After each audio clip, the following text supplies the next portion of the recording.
Welcome everybody. Thank you for joining us today for our Skycrafters discussion. There's folks here live, and then this is also being recorded. So if you're watching us recorded as well, be sure to share this with your friends. So today we're going to be talking about the paid side of open source. This is a huge subject. I'm going to be your moderator today. My name is John Bacon. I'm a community strategy consultant and author and part-time heavy metal guitarist. Which one day will be full-time, hopefully. But anyway, more importantly, what we're going to dig into today is how to make money while working on open source. You know, open source has had this amazing impact in the world. It's basically eaten software. It's powering the world. Open source has been used in data centers. It's been used in electrical grids. It's been used in devices. There are thousands and thousands of open source projects out there. There are millions of developers in platforms such as GitHub. And open source is, at least from my experience, I've been working in open source for 22 years now, is not just a way of making money, but it's a way of really growing your skills. It's a way of meeting people and spending time with people and learning from people. Some of the greatest friendships that and I'm sure everyone on this panel has made are from people that we've met through this amazing community. But, you know, sometimes when you're starting out and you're not really sure where you're going to fit into this, or if you want to figure out how you can make money from a given open source project, you know, it's a really difficult challenge when you don't have, you know, a current income that's been derived from open source. So this is what we're going to be digging into in this session. Okay. Now, a couple of things before I introduce our panelists. One, most panels are incredibly dull. So the goal that we've got today is to break that mold. Okay. So I'm looking to our panelists here, who are all amazing people, to keep this spicy, keep it interesting, and everybody should feel free to disagree, to challenge each other, to challenge me, you know, where you see fit as well, okay? Some of the most interesting conversation is going to be where we see things differently, and that's going to be a lot more exciting for our audience as well, okay? And also, for our audience who are connecting live, please be sure to get your questions into the chat. I'm going to be asking a bunch of questions, but I want to make sure that you get an opportunity to ask your questions as well. So pop that into the chat. Let us know what you're thinking as we're going through it. If you disagree in our audience, or if you agree with some of the things that we're talking through, feel free to pop that into the chat and I will be able to highlight that in our conversation. Alrighty, so let's get through that. Let's get on with our panelists. So first of all, Mike Milner, who used to work at Canonical, where I used to work as well. So obviously a man of great taste. But let us know what you're up to right now. Give us a quick bio, Mike. Yeah, sure. Thanks, Jono. So I am head of product management for our Cloud One platform at Trend Micro. So really focused on security of all cloud environments, but including open source vulnerabilities and open source interests. So bringing that open source value to our security customers. Wonderful. Well, welcome. Taylor. So Taylor, tell us a little bit about yourself. Yeah, hi. My name is Taylor Davis, currently in Phoenix, Arizona. I am a software engineer working with Wells Fargo right now, essentially developing an internal tool to help make sure that everybody within the Wells Fargo brand is following the rules and not incurring any additional fees while traveling abroad. And so it's basically the furthest thing from open source, but it's actually interesting, as you know, my previous work in the open source world has led me to this place. And so I'm getting to see all different sides of the coin here. So it's very nice. Awesome. Tell us something about yourself, Taylor, that people don't know. Oh yeah. I guess the only time I ever broke a bone. The only time I ever broke a bone, actually, two of my friends pushed me over in the front of our church awning. Oh my God. Wow. Great guys. Yeah. Fantastic people. Right. Good times. Good times. All righty. So Daniel Balastocki. So tell us a little bit about yourself as well. Yeah, well, I am a open source software engineer. I work at Skycrafters, and I spend most of my time focusing on an application that we are working on called Responder. So anybody that wants to check that out, by the way, it's open source. You should contribute. github.com/Skycrafters/Responder. No shame in the plug. What does Responder do? Oh boy. Yeah, right. Responder is an application that listens to cloud events and then can do custom things in response to those cloud events. So it can send out notifications or messages, or it can fix problems that it sees, that kind of stuff. Got it. Cool. It's an appropriately titled project then. It responds. Exactly. Exactly. It responds. It And responds. other than working on Responder, what tell us something that people don't know about you. I'm allergic to cats. I have two of them. I used to work in the music business, actually, Jonna. So Cool. we should talk music later. But Yeah. I spent several years working in LA as a music producer. I actually still own a recording studio out here that I leased off to somebody else way back when. And I made a full transition into software engineering where I'm happier than I could ever be. That's awesome. Well, one thing we do know is that the paid side of open source is definitely better paid than the paid side of the music business, from what I understand. So, and then Piotr Grasik, give us a quick intro to yourself and then something that people don't know about you. Yeah, hello everyone. Thanks for introduction. My name is Piotr Grzesik, and I'm currently an open source engineer at Serverless Inc. In my day job, I focus mostly on maintaining the serverless framework, which is like one of the leading frameworks in the serverless space. Yeah, that's pretty much what I do every day. Cool. And is there an interesting fact about yourself you want to share?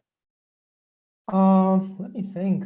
Maybe like a controversial fact, I would say, like, even though I'm a developer, I don't really like writing code. Like, I like to build stuff. I like to like deliver things, but coding is like a necessity and like necessary evil. So that might be controversial to some people. Right. I think there's probably more of you out there than we might imagine. So Mike, we didn't ask you what is something people don't know about yourself. I'd like to start there, and then I actually want you to kind of be the first response to the first question. So let us first of all tell us something that's going to wow and zing us all about yourself. We already stole the one about Canonical. So what I'll say is I worked for Canonical on the only closed source project at the time.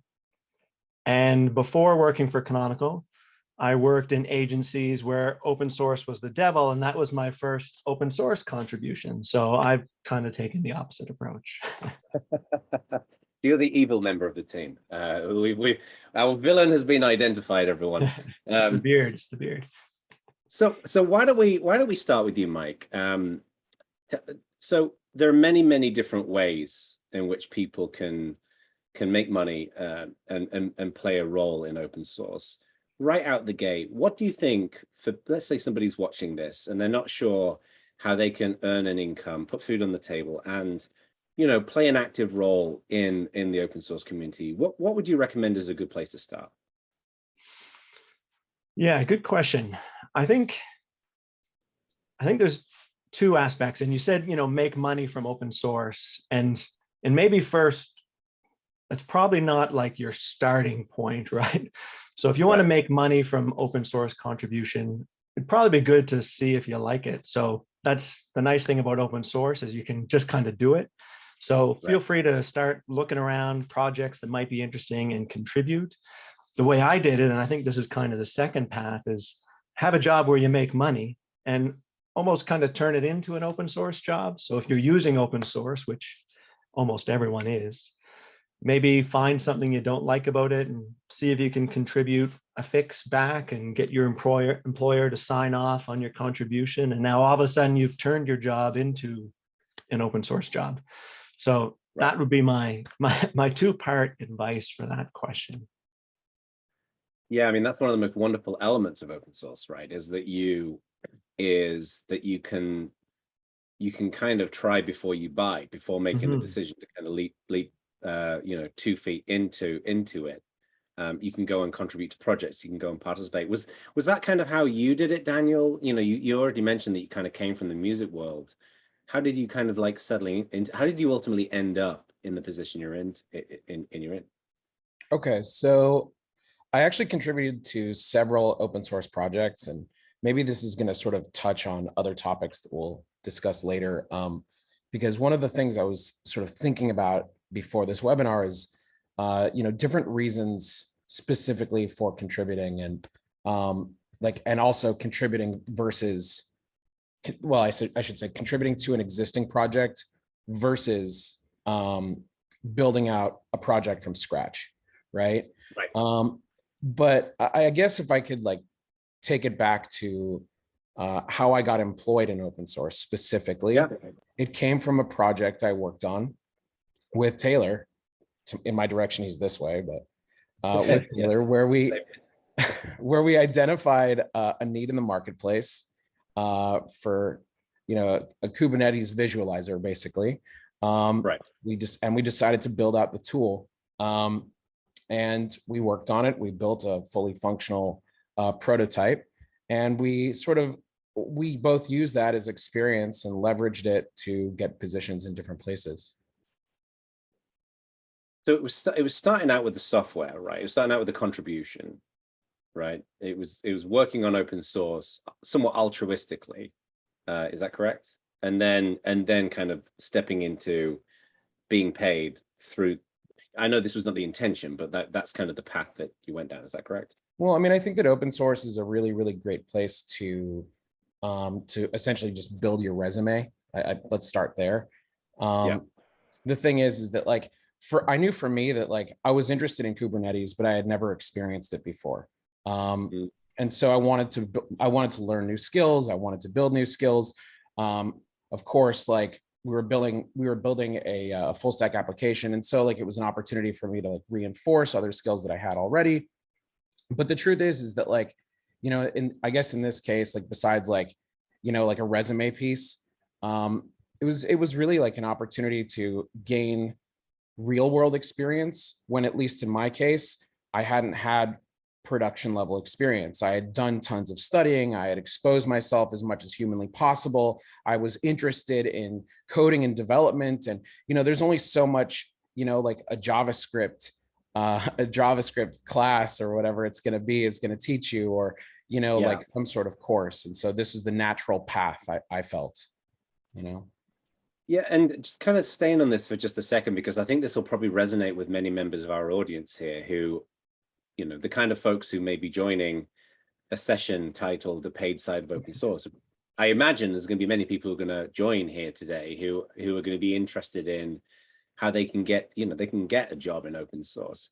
So when you were going through that motion, and this was like you've moved industries and there was an opportunity to kind of get a job here, what was I guess my question is, like, what was your biggest biggest learning in retrospect? What advice would you pass on to somebody who's in a similar position? Maybe they're starting out their career in tech, or maybe they're moving careers as well. What would you recommend to them if, let's say, they've been participating in some open source projects, they've got got a little bit of experience under their belt? Okay. Let me sort of answer this with a brief story, and then maybe I can actually give you a direct answer. So, when I worked in music, I was trying to build business, and I was trying to gain notoriety, and whatever. This is even long after I was making a living doing it full time. And we wanted to attract more clients in our studio, and so we thought, well, how do we get every single musician in Los Angeles to want to work with us specifically, right? And one of the things that we did, and it's hilarious because this didn't exist in music. I suppose you can look at it like open source, but what we did is we dedicated every other Friday to opening up the studio and inviting artists to do live sessions in our studio totally for free, right? Cool. And the whole thing was that we would give people 2-hour blocks, and they would come in and record their music, and we would have 5 people, 6 people come in a day. It was a 10, 12-hour day.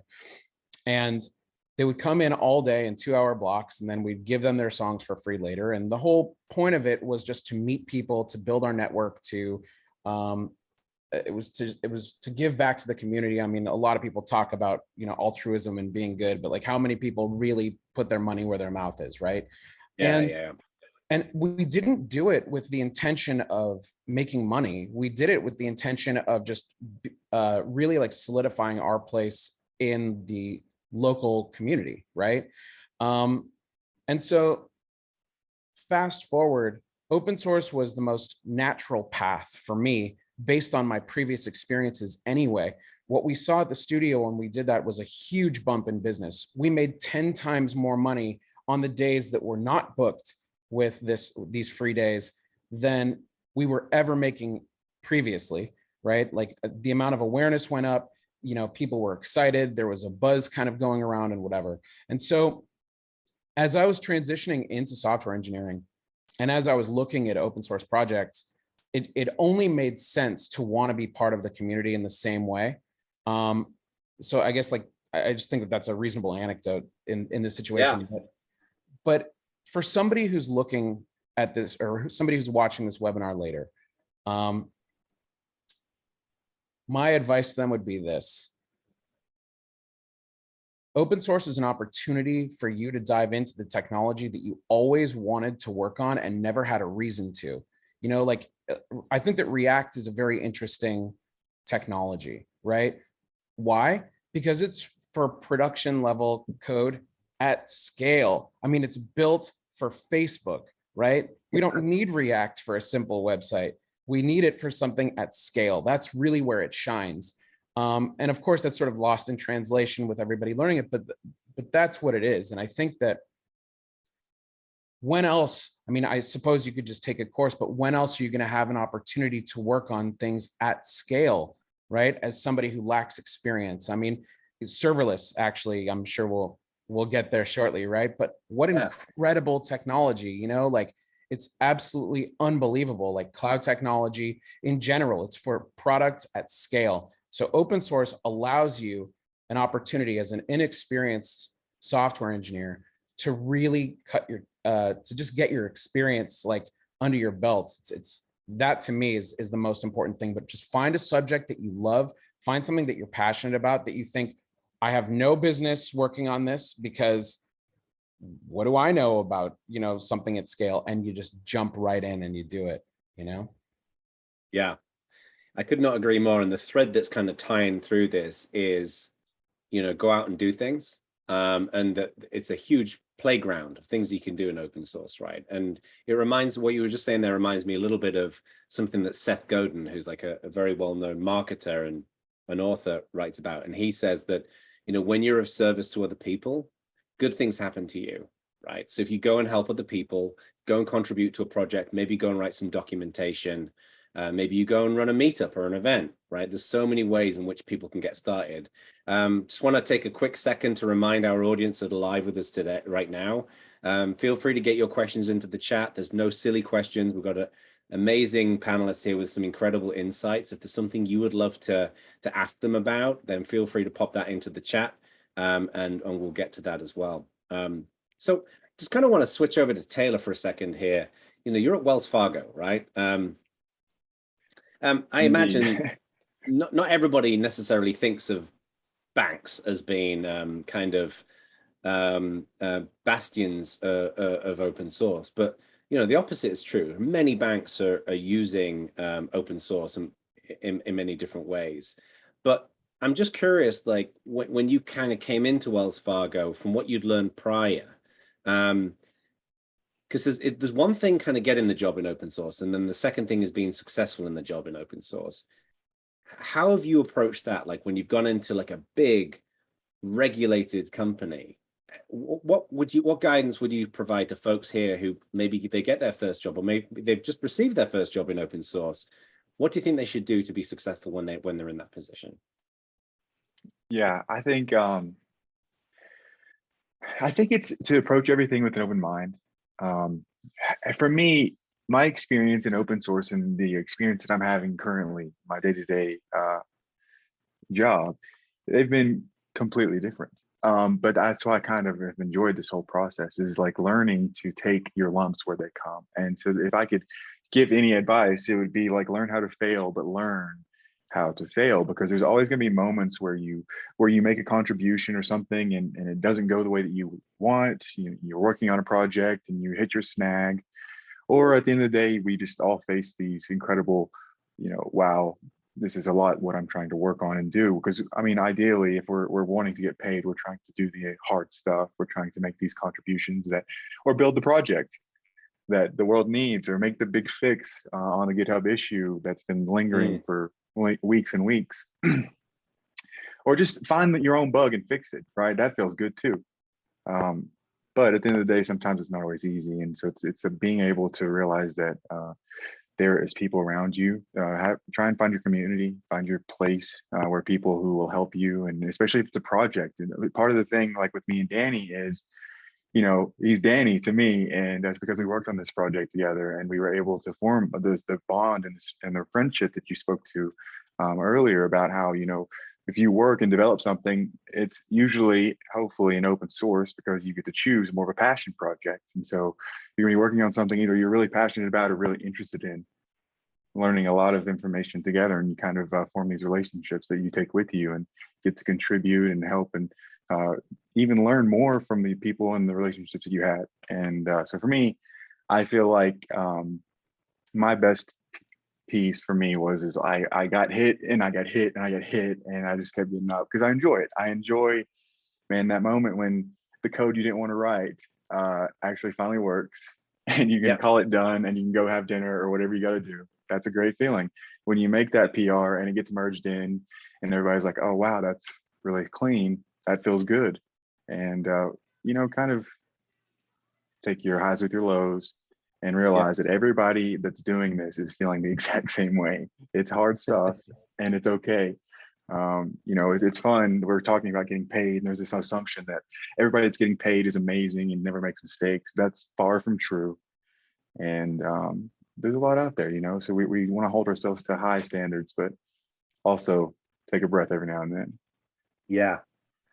Yeah, the one thing often kind of springs to mind. I remember when I was at Canonical and I was working with some of our engineers there, and we'd be in a pub having a couple of beers somewhere, and I'd often say to engineers, do you ever really think about the fact that your code is being used by millions of people right now? Like, do you ever really? And 9 times out of 10, they'll say, not really. I never really thought about that.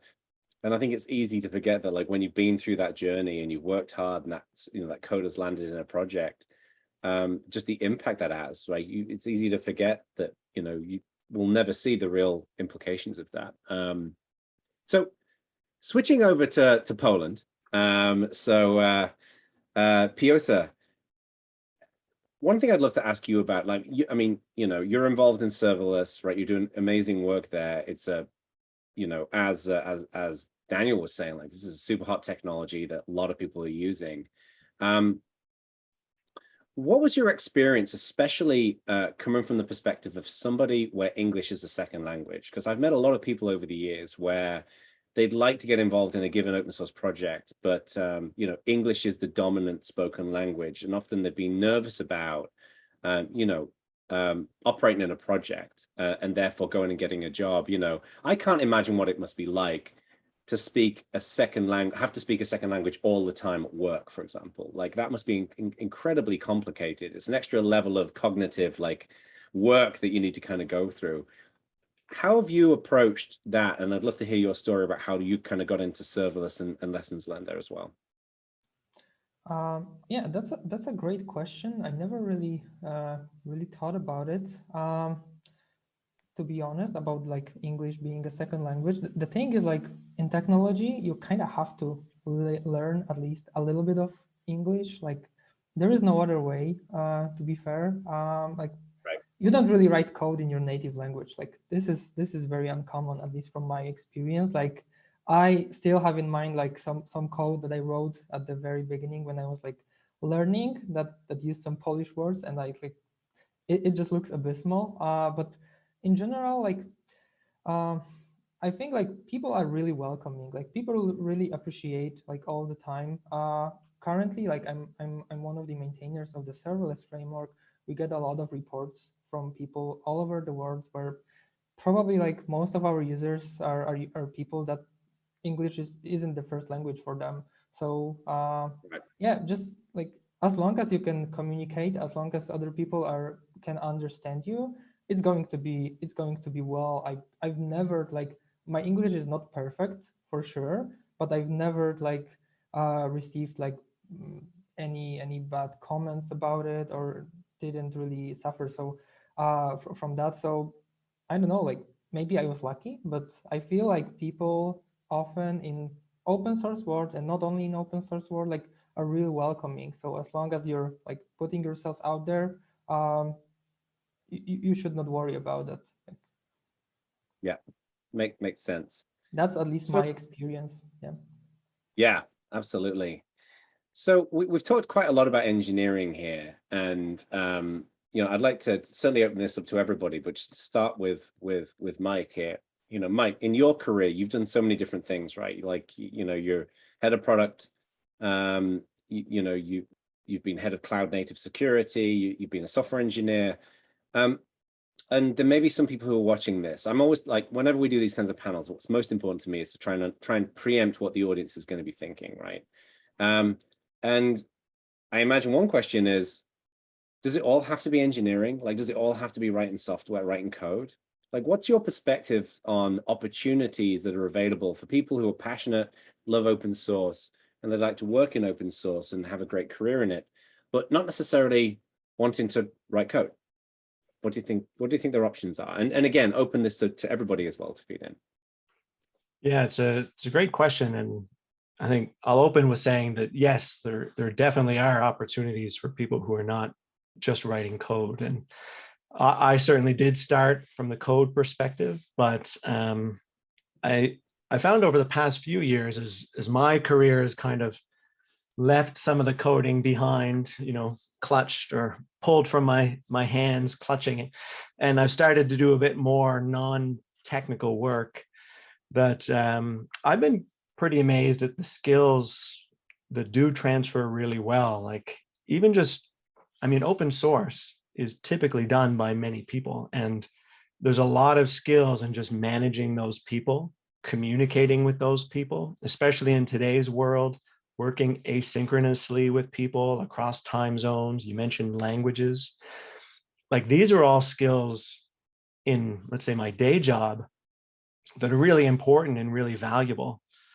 And I developed some of them through open source, but it can also go the other way. If you've got a skill in writing or coordinating people or managing meetings or documentation, like that kind of thinking, like that's also hugely valuable to open source projects, particularly big ones. Like, I guess when I was kind of at Canonical, the heavy thing that in that time period was OpenStack, right? Like, OpenStack was a massive project with governance and meetings and special interest groups and working groups. Like, that's like a corporation, right? So there's people who have skills from their work that can bring that to open source very easily and make a huge impact.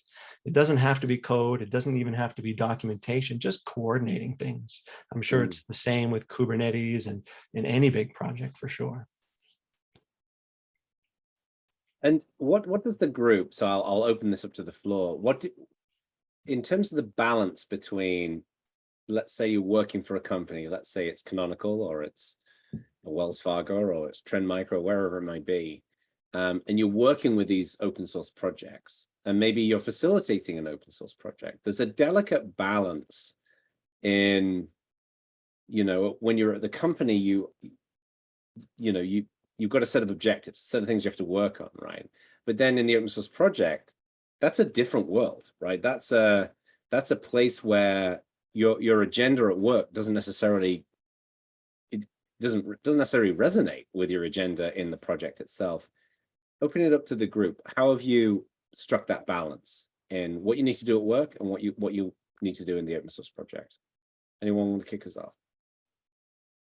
Yeah, I can speak to that. I think that for me, there's been a pretty large, I guess, coming to speed process for me at Wells Fargo. And so it's kind of been a shame. I do find that I'm more interested in the open source tools that I'm using specifically. Obviously, as I'm contributing at work, I'm noticing more and more bugs and flaws in the software that I'm using. And I'm constantly going down the rabbit holes to see what is available to be fixed, what is being worked on, and things of that nature. But it does take time away from my previous contributions, especially with past projects and things like that, which is like it's a bummer, I guess I would say. But also it's at this point where regardless of where you are, you're going to be surrounded by open source projects and opportunities to look at and to find. Maybe your passions change or they just get defaulted to something new depending on where you are at the moment. But at least there's always an opportunity to dive into and be contributing or using something, despite where you came from or what you're maybe more passionate about. It's everywhere.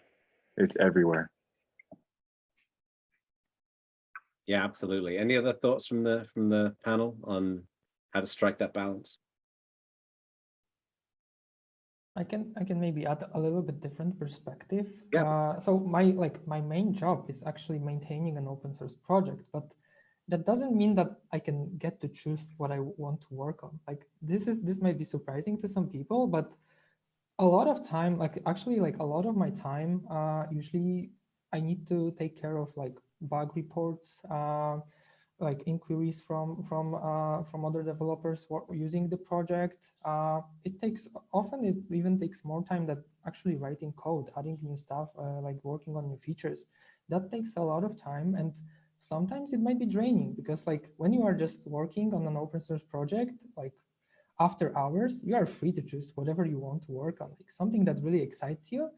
But when you switch like to this like different role, it's no longer like this. Still, like it's really exciting. I get to work on really exciting stuff, but you have to get in line with like what is really important for the project from like the company perspective, from the project perspective. So it's way different than you might expect. Like if you are just like a contributor, you maybe have a bug that you really want to solve.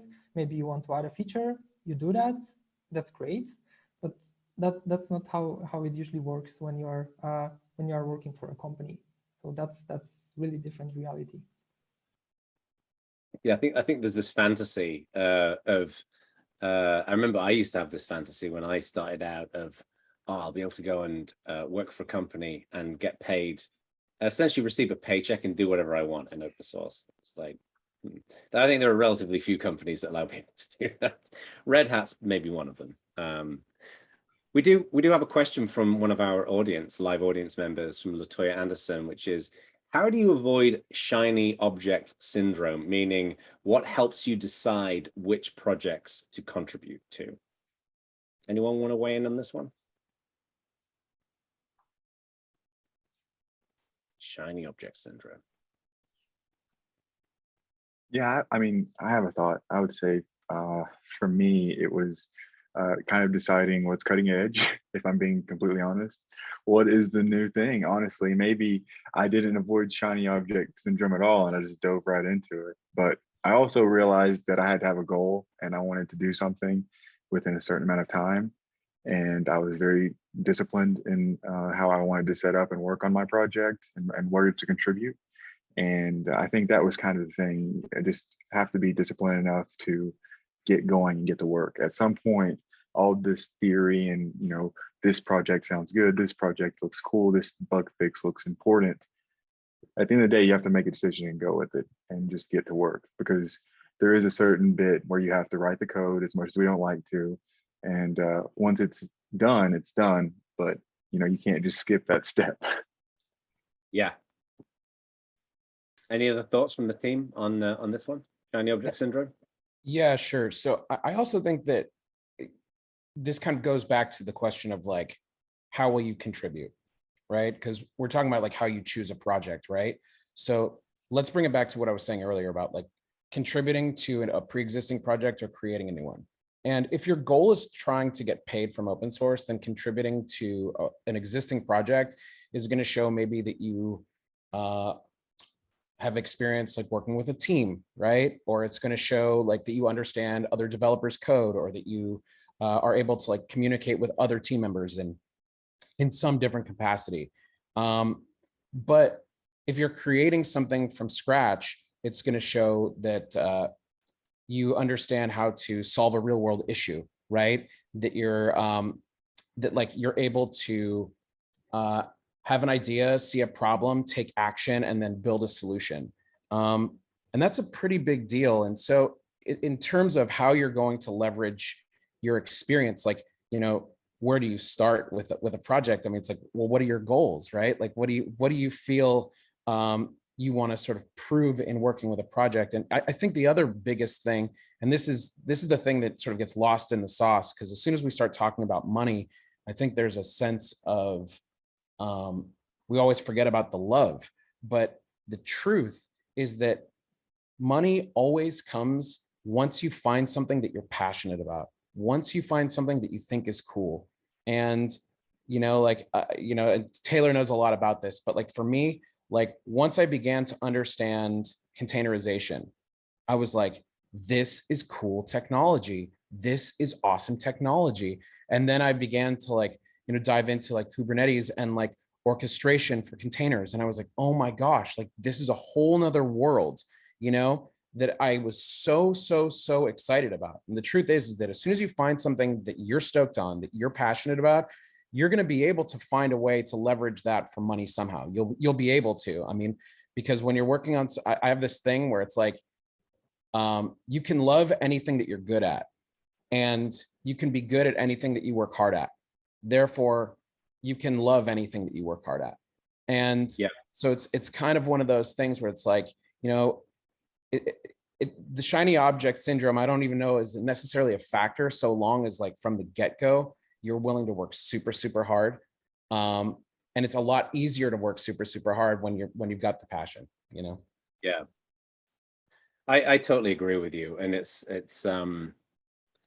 I think it's really sage advice that just focus on what you're passionate about, right? And if you do that, and it's so incredible in open source where there are so many avenues in which that passion can manifest, right? There's so many different types of projects, there's so many different types of technologies. People can work in containers, or they can in infrastructure, or they could work on the Linux desktop, or they could work in CAD applications or music applications or whatever. There's so many different ways.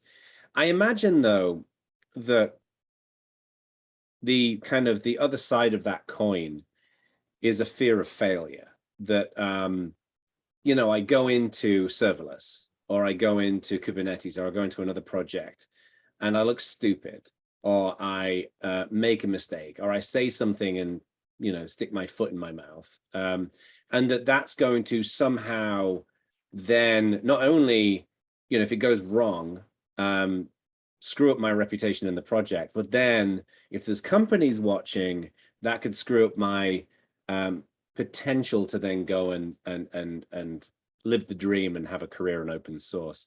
So I'd like to actually ask every single one of you this question, and that is, where have you failed and how did you deal with it in open source specifically? Why don't we start out with Mike? Yeah, that's a good point. And almost further to the question about shiny objects is, it's, as a contributor, it's kind of okay if you just want to dip in here and dip in there and dip in there, because mature or healthy projects are really kind of structured to allow contributors that maybe don't know what they don't know what's going on, or they're not really that good at it. And I guess my personal story with that was my very first code contribution. I guess I went big and I made just a small contribution for the Linux kernel. So I knew some C, not an expert. I knew something about the Linux kernel, not an expert, but I packaged it up and I put it together into, I think at the time it was a patch set, and emailed it to the maintainer, I think.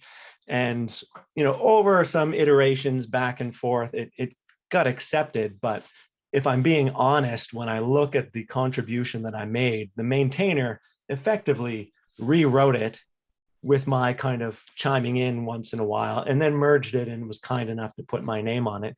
But really, my contribution as I started it would never have ended up in the kernel as it was. But they had structures in place that, I was working with somebody who did know what was going on, and they were helping me understand, and, this is why I changed this, and does that look okay? Does it still do what you need?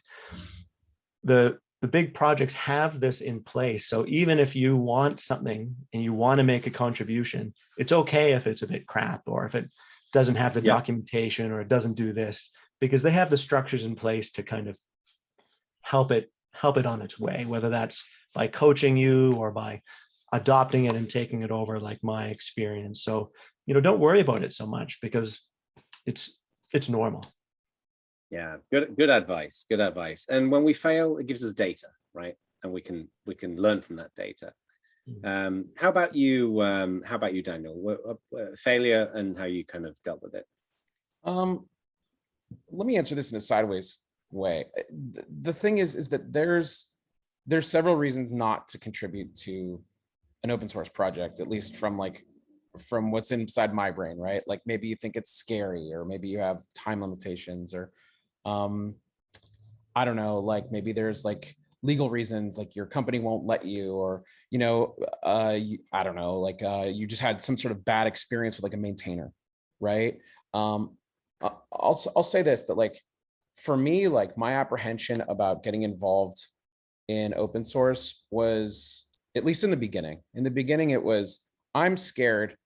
I don't know if I know enough to be able to contribute valid, substantial things to a code base, right? Now, Mike kind of touched on this earlier. Sorry for this like long-winded answer. Mike touched on this earlier, where he was talking about some of the things that you can contribute, right? And there are so many things that you can contribute that are not code, right? Like I don't know, at Responder, we had somebody recently contribute a logo, right? There's design stuff, and you can do things like I don't know, maybe like review PRs if you don't have time. If you don't have time to contribute code, but like you have technical knowledge, or like you can even like test out an application for bugs. Like there's all kinds of things that you can do that aren't like coding specific. But I guess the thing is that like there's so much there that can be done. I think it's really easy to forget that in the beginning. That's like the first thing. The second thing is that when you're scared, how do you overcome that fear? Like, how do you get past that? And I think that the answer is this. The thing that every like person who's new to open source doesn't know is that most maintainers and most people working on open source are so grateful for the fact that you're contributing that they will overlook any imperfections that you bring to the table. They will overlook all of them. Your code can be garbage, and they're going to say, thank you so much. Now, they might not merge it to the code base, but the fact is that they are going to be so appreciative. And I think it's really easy to forget because you're not seeing these people face to face for the most part, right? It's so easy to forget that there's a community behind it all that's ready to sort of embrace new or inexperienced developers. I mean, that's the truth, is that every single developer started off like you, right? Super inexperienced. And so because it's so easy to forget that, you kind of just get this like veil put over your eyes and, whatever. But I think that like the biggest thing that I could say that's of substance to somebody is ignore all of that. None of it matters, and just do your little contributions. And as you go, you're going to find the confidence to be able to contribute more and more and more. And that's all it is. It's literally all it is, Yeah. Great advice. Just do it anyway. Yeah. I mean, what have you got to lose? Just be scared. Yeah, it's okay to be scared. Taylor, what about you? Failure and how you resolved it?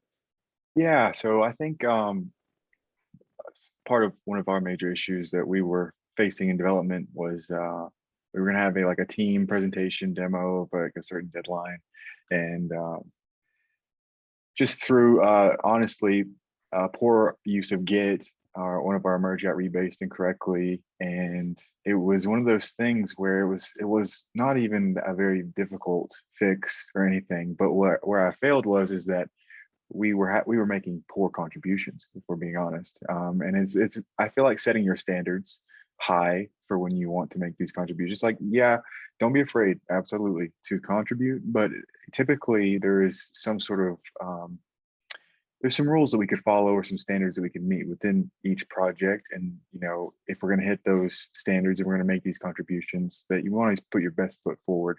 And for us, it was really kind of the merge requests and the PRs weren't labeled correctly, and hardly any of our commits really spoke clearly to what was going on. And so being able to look back would have been helpful to sort that out. Wasn't a huge deal in the end, but I think that kind of the overarching point here is,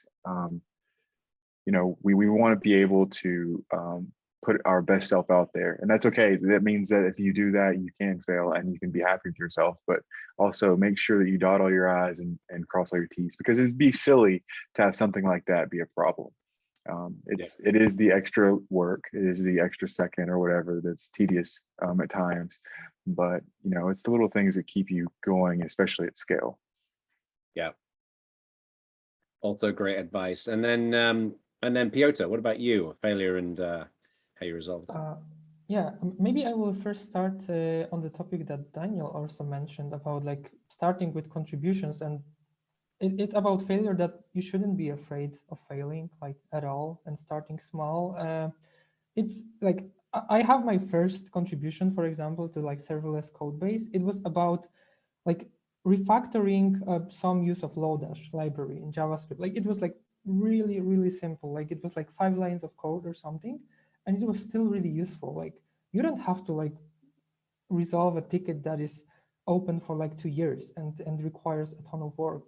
Even like the smallest things are really useful. And as was already mentioned, like maintainers will be really grateful for any contribution, like any genuine contribution that you want to make.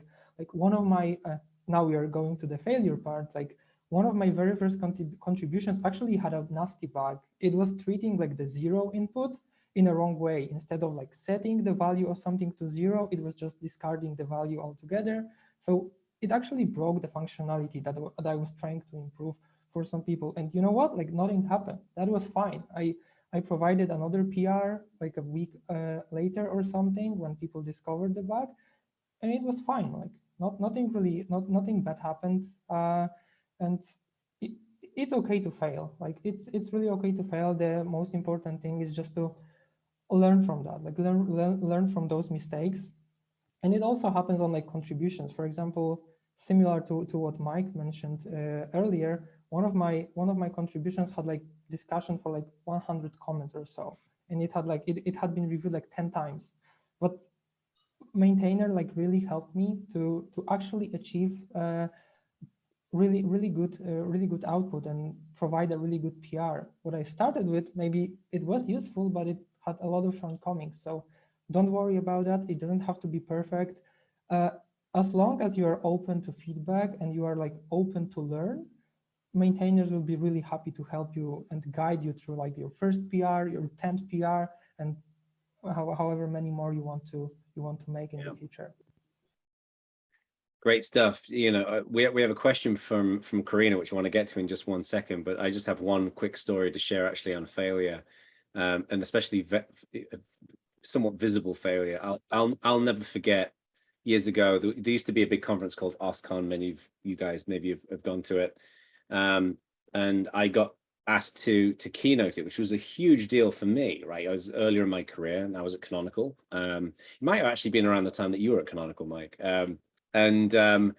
So I had my normal 45-minute slot at the conference, which I'd done loads of 45-minute presentations before, but I had this 10-minute slot, keynote slot, and I struggled to kind of tell a story with a start, a beginning, a middle, and an end in this keynote slot. And what I ended up with after weeks of trying to build something was basically a glorified ad for my 45-minute session. So I got up on the stage, and the minute I got up there, I knew I was bombing. It was just awful. And this was, you know, all of my colleagues and my friends and acquaintances in the industry there. And it was just such a visceral, visible screw up. And I got off the stage, I was mortified, I was embarrassed, and said to a good friend of mine, this guy called Steve Wally, who works at Microsoft, you know, it wasn't good, was it? And he said, I've seen you do better. And he said, look, some people are good at writing novels and some people are good at writing short stories. You're better at novels, right? That's your 45 minutes. And I'll never forget this, because for me, him providing that feedback immediately zoned in on the source of the problem, which was learn how to do more impactful, shorter talks. But I was still mortified. So I went, sat in a quiet corner of the Portland Convention Center and wrote a blog post and basically said, I keynoted OSCON today and it sucked. And this is what I learned from this experience. And tons of people came up to me afterwards and said, it was really cool that you were open about screwing up, about failure. And that's, I think, the theme through all of this. What everybody's saying here is, you know, we always hear that it's okay to fail, but just, it really is. And one of the most forgiving communities in the world is the open source community, you know. So anyway, so let's move on to Karina. Karina's got a great question. Hi guys, thanks for sharing your experiences. We're going to flip this. What are some of the most meaningful contributions to open source that you've made, or what contributions are you most proud of today? Who wants to kind of kick off on that one? A shining moment. I'll jump in. So like I said, I've actually been part of a bunch of different open source projects. I was part of an NFT marketplace. We built that from top to bottom. That was cool. That was open source. That was wild. But actually, so yeah, my most significant contribution thus far has been on the Kubernetes project I mentioned I worked on with Taylor. And it's the reason why, and I imagine that Taylor, you're probably going to echo the exact same thing, is we made a solution. We built a working solution for a problem that needed to be solved. It was simple. There was nothing free. There were definitely products that did exactly what our application did, but there was a paywall. We got rid of the paywall. We made it so that people could do the same thing for free. And that's exciting. I mean, like, yeah. At least to me, like on the most basic level, when you can affect people on the day-to-day. But this, again, this kind of goes back to what we were talking about earlier, is like, I don't think that there's such thing as like, too small of a contribution. And Piotr was literally talking about that himself. I mean, it's just, so I don't know, most meaningful is where you see, at least to me, is where you see that you're solving an actual problem in the marketplace. It was our app. Yeah. What about the rest of this handsome cavalcade of panelists? Any other proud moments you want to share? I'll maybe take the opposite approach. I don't know if this is quite disagreeing, but I'd say that every one of my contributions was very meaningful to me. Most of my work in open source has been to solve a problem that I had personally, and maybe a bit selfish and not altruistic, but I want to throw it out there as I think that's completely okay.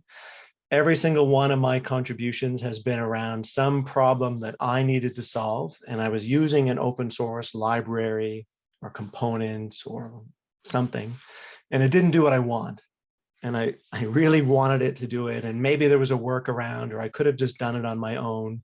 And this is where the selfish part comes in. I didn't want to maintain it over time on my own. I'd rather contribute it back, add it to the source project, and then someone else will kind of maintain it while I continue to use it. So that's my selfish advice. And really the majority of my open source experience has been making contributions to solve problems that I have had, and then using the project going forward. And it's happened a lot, so I made a fair few contributions, but I just wanted to share my experience that most of my contributions were pretty selfish. Right. I'd love to ask a quick question. Go ahead, Daniel. Is that okay? Yeah, of course. Okay, so Piotr, you had the most supreme of all open source experiences ever happen to you. You were contributing to serverless, and the guy that created it was like, hey, you should work on this. This should be your job. Can you just talk about that for 1 second? Like, how did you feel in that moment? And I mean, maybe just enlighten us as to like the gray parts of your journey that maybe something we wouldn't expect. Yeah, sure. I'm happy to talk about it a little bit. Yeah, that's actually true. Like, it was kind of a dream come true, to be fair, because I started contributing to specific serverless for a specific reason. I just wanted to learn more about technology. It wasn't my goal to like get a new job or like earn some extra money or anything like that. It wasn't my major goal. I wasn't also like doing it because, I don't know, there was a bug that I really want to solve. It was purely because I would just wanted to learn more about technology. I always was like really wanted to like also give back to the community. to some sort. So I just started working on it. At the beginning, I was a little bit intimidated because like, as I mentioned, like I started really small, but even though I was still worried, like if I'm going to be like good enough, like is my contribution going to be like useful to people? Are they going to accept it or not? Maybe it's bad. Maybe I just shouldn't like put my time. Maybe I'm not good enough. And it turned out it was actually good enough. As I also mentioned, like not all of my contributions were great. Like some of them were like it needed some extra work in order to actually merge them before they were like really useful. So it wasn't really like, hey, this is great. Like I made 5 contributions, all were great, accepted right off the bat, and they just said like, hey, you should work with us. I think like what was the most important thing in retrospect is like I think I'm pretty good at collaborating. Maybe I'm not like the best developer, like technically wise, but I think I'm pretty good at accepting feedback and just collaborating with other people.